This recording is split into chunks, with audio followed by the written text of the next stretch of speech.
Group 4 exam முடிஞ்சு 1 மாதம் 2 மாதத்துக்கிட்ட ஆயிடுச்சு. பட் ஆனால் படிக்கணுன்ற மூளே போகல.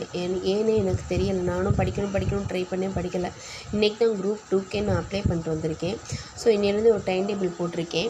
இந்த டைம் டேபிள் வந்து எனக்குன்றது மாதிரி போட்டிருக்கேன். நான் ஏற்கனவே நிறைய தடவை படித்தனால ரிவிஷனுக்கு மட்டும் யூஸ் பண்ணிக்கலாம்னு சொல்லிட்டு நான் அதை போட்டிருக்கேன்.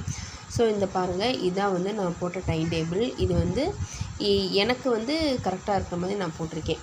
இப்போ இதை பார்த்தீங்கன்னா ஜூலை 16லேருந்து 21க்குள்ளே Tamil 6th new book and old book படிக்கணும். ஐஎன்எம் ஃபுல்லாக படிக்கணும். மேக்ஸில் வந்து இந்த கிஷோபா சார் போட்டிருந்த வீடியோவில் ஃபஸ்ட்டு 10 வீடியோ வந்து முடிக்கணும்னு வச்சுருக்கேன். ஸோ இதுதான் வந்து நான் இந்த வீக்குக்காக எனக்கு போட்ட ஷெட்யூல்ஸு. இதில் வந்து பார்த்திங்கன்னா நான் ஃபஸ்ட்டு வந்து தமிழ் எடுத்திருக்கேன். தமிழில் வந்து பார்த்திங்கன்னா தமிழில் நான் எல்லாமே நோட்ஸ் எடுத்திருக்கேன். எல்லா இதுவுமே வந்து போன கொரோனா பீரியட்லேருந்து நான் வந்து நோட்ஸ் எடுத்து வச்சுட்ருக்கேன். ஸோ இது வந்து 6ஆம் வகுப்பு.